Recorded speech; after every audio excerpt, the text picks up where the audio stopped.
6-ാം അധ്യായം. ഞാൻ വീണ്ടും തലപൊക്കി നോക്കിയപ്പോൾ 2 പർവ്വതങ്ങളുടെ ഇടയിൽ നിന്ന് 4 രഥം പുറപ്പെടുന്നത് കണ്ടു. ആ പർവ്വതങ്ങളോ താമ്രപർവ്വതങ്ങളായിരുന്നു.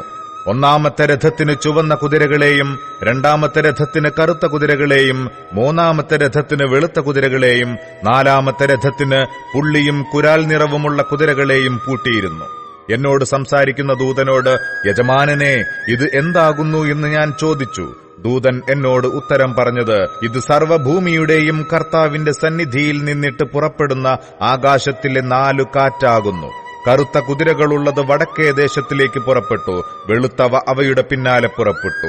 പുള്ളിയുള്ളവ തെക്കേ ദേശത്തേക്ക് പുറപ്പെട്ടു, കുരാൽ നിറമുള്ളവ പുറപ്പെട്ടു ഭൂമിയിൽ ഊടാടി സഞ്ചരിപ്പാൻ നോക്കി. നിങ്ങൾ പോയി ഭൂമിയിൽ ഊടാടി സഞ്ചരിപ്പിൻ എന്ന് അവൻ കൽപ്പിച്ചു. അങ്ങനെ അവ ഭൂമിയിൽ ഊടാടി സഞ്ചരിച്ചു. അവൻ എന്നോട് ഉറക്കെ വിളിച്ചു, വടക്കേ ദേശത്തേക്ക് പുറപ്പെട്ടിരിക്കുന്നവ വടക്കേ ദേശത്തിങ്കൽ എന്റെ കോപത്തെ ശമിപ്പിച്ചിരിക്കുന്നു എന്ന് പറഞ്ഞു. യഹോവയുടെ അരുളപ്പാട് എനിക്കുണ്ടായതെന്തെന്നാൽ, നീ ഹെൽദായി, തോബീയാവ്, യെദായാവ് എന്നീ പ്രവാസികളോട് വാങ്ങുക. അവർ ബാബേലിൽ നിന്ന് വന്നെത്തിയിരിക്കുന്ന സെഫന്യാവിന്റെ മകനായ യോശീയാവിന്റെ വീട്ടിൽ നീ അന്നു തന്നെ ചെല്ലേണം.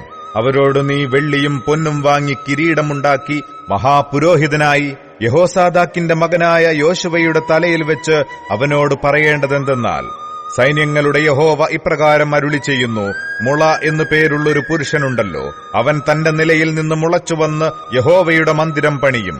അവൻ തന്നെ യഹോവയുടെ മന്ദിരം പണിയും. അവൻ ബഹുമാനഭൂഷണം ധരിച്ച് സിംഹാസനത്തിൽ ഇരുന്ന് വാഴും.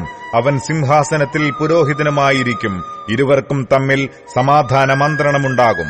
ആ കിരീടമോ ഹേലെം, തോബീയാവ്, യെദായാവ്, സഫന്യാവിന്റെ മകനായ ഹേൻ എന്നിവരുടെ ഓർമ്മയ്ക്കായി യഹോവയുടെ മന്ദിരത്തിലുണ്ടായിരിക്കണം. എന്നാൽ ദൂരസ്ഥന്മാർ വന്ന് യഹോവയുടെ മന്ദിരത്തിങ്കൽ പണിയും. സൈന്യങ്ങളുടെ യഹോവ എന്നെ നിങ്ങളുടെ അടുക്കൽ അയച്ചിരിക്കുന്നു എന്ന് നിങ്ങൾ അറിയും.